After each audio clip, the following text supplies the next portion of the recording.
কয়জন বাবা, কয়জন অভিভাবক আপনি এই সমাজে দেখাতে পারবেন যেই অভিভাবক তার সন্তানকে বলে, বাবা তুমি অনেক বড় শিক্ষিত হতে পারো আর না পারো, তুমি সৎ মানুষ হবে। সময় তো উপস্থিতি, শিক্ষিত সন্তান নিয়ে বাবা মা যতটা সুখে আছে, এই সমাজে এত শিক্ষিত সন্তান না থাকলেও বাবা মারা অনেক বেশি সুখী ছিলেন, সন্তানরা অনেক বেশি সুখী ছিলেন একটা সময়। শুধু পার্থক্য এইটুকু, তাদের মধ্যে নীতিনৈতিকতা ছিল, এখন নীতিনৈতিকতা নাই। আমি শিক্ষার বিরুদ্ধে বলছি না, শিক্ষা তো আমাদের লাগবেই, কিন্তু শিক্ষার পাশাপাশি যদি নীতিনৈতিকতা না থাকে তো এই শিক্ষা জাতিকে যতটা উপকার করবে তার চেয়ে বেশি ক্ষতিগ্রস্ত করবে। দেশের উন্নতি যতটা করবে দুর্নীতি তার চেয়ে বেশি করবে।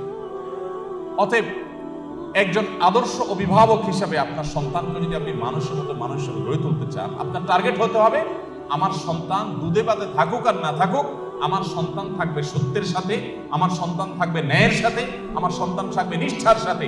আপনার সন্তানকে বলতে হবে, বাবা আশপাশে মানুষের গাড়ি বাড়ি তাদের সম্পদ এগুলোর চমক তোমাকে যেন বিভ্রান্ত না করে। তোমার বাবা হিসাবে আমি অসৎ উপার্জন করি নাই, তুমি অসৎ উপার্জন করবে না। এদেশে কিছু আদর্শবান মানুষের বড় বেশি প্রয়োজন। বড় দুর্ভিক্ষ চলছে প্রতিটা টেবিলে, প্রতিটা অফিসে, প্রতিটা প্রতিষ্ঠানে দুর্নীতিবাজদের এমন মহড়া, এমন মহোৎসব আজ সর্বদা চতুর্দিকে এমন ভাবে প্রতিষ্ঠিত হয়েছে যে গোটা জাতি তৃষ্ণার্ত মরুভূমি যেরকম পানির জন্য হাহাকার করে, কিছু সৎ নাগরিকের জন্য গোটা জাতি আজ হাহাকার করে।